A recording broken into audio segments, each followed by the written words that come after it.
Welcome to Film Lore. Today we're gonna check out the complete movie recap of Black Panther Wakanda Forever. So sit and kick back on your couch and enjoy. In 1571, the Yucatan people fell ill to the plague. One man found a plant and along with other people, and you guessed it, they drank it. The substance turned the people blue and made them incapable of breathing in air. They quickly moved to the ocean and created a civilization in the deep water, Talokan. One of the women who ingested the plant had a baby named Kukulkan. The baby grew up to become ruler of Talokan. When Fen died, she asked to be buried on the land. Kukulkan led some guards up to the land where he saw a civilization.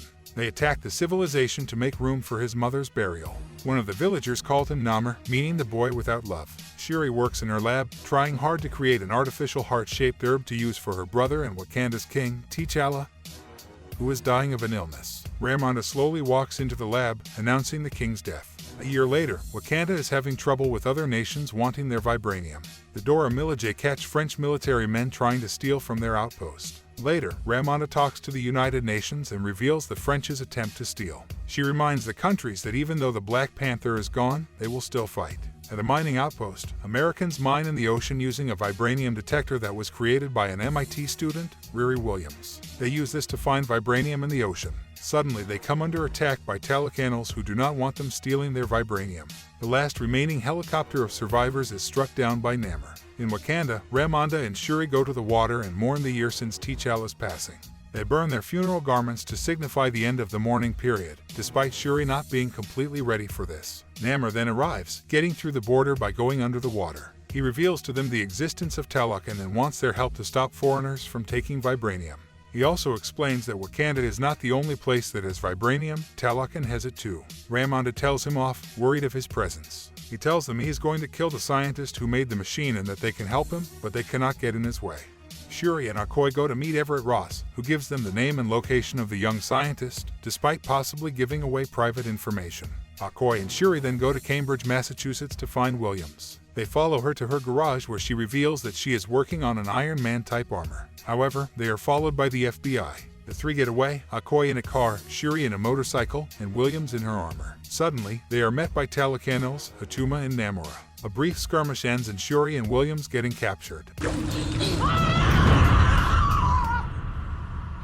Ross arrives at the scene the next day and meets with his ex-wife, Valentina Allegra de Fontaine. He also finds Kimoyo beads and hides them. In Wakanda, an infuriated Queen Ramonda reprimands Okoye for losing Shuri, which is exacerbated by previous incidents such as when she seemingly sided with Killmonger when he usurped the throne, and fires her from her position as general. Shuri and Williams wake up in Talokan. Namor shows Shuri the civilization, trying to convince her of his ideals, even giving her his mother's bracelet.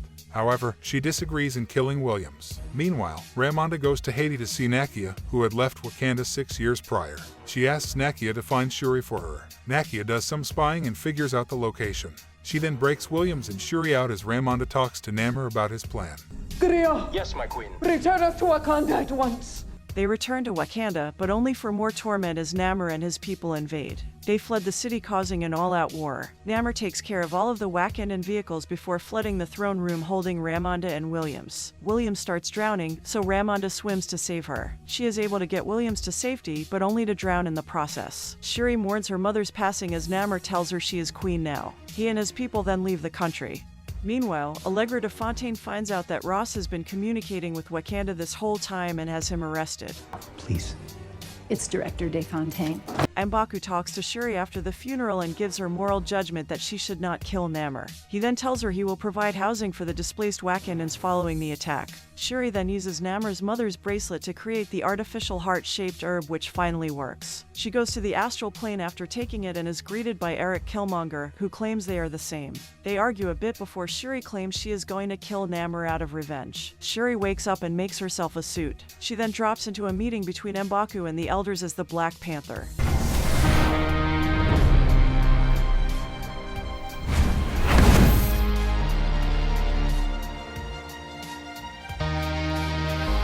In preparation of the battle, Shuri and Williams realize that they could weaken Namor by heating his body up to where it cannot get oxygen. They then make a second Ironheart armor. Shuri gives Okoye new armor, acting much like Iron Man.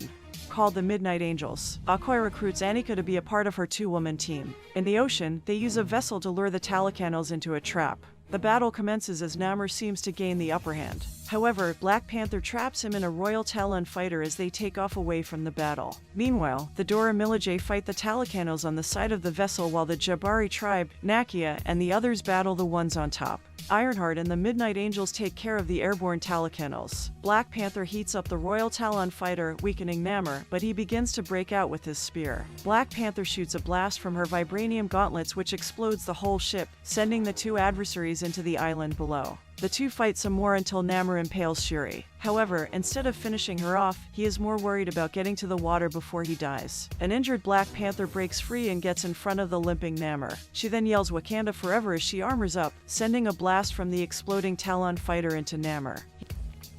Wakanda Forever!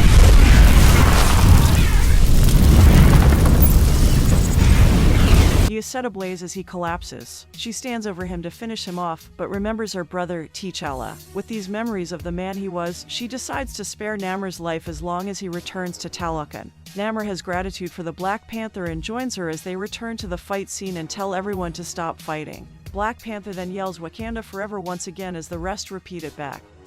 Wakanda Forever! In the aftermath, Williams returns to MIT without her armor as the Wakandans do not want any controversy with letting her keep it. Shuri leaves for Haiti instead of challenging for the throne, which ultimately is challenged by M'Baku. Later, Namor paints in his room as Atuma greets him. Namor assures her that their new alliance with Wakanda will be beneficial. On his way to prison, Okoye breaks Ross out of custody. In Haiti, Shuri meets with Nakia before leaving for the beach where she burns her funeral ceremonial robe in accordance to Ramonda's wishes, allowing her to finally grieve T'Challa. In a mid-credits scene, Shuri learns that Nakia and T'Challa have a son, Toussaint, who Nakia has been raising in secret far from the pressure of the throne. Toussaint reveals his Wakandan name. My name is Prince T'Challa, son of King T'Challa. Check out our channel for more and do subscribe.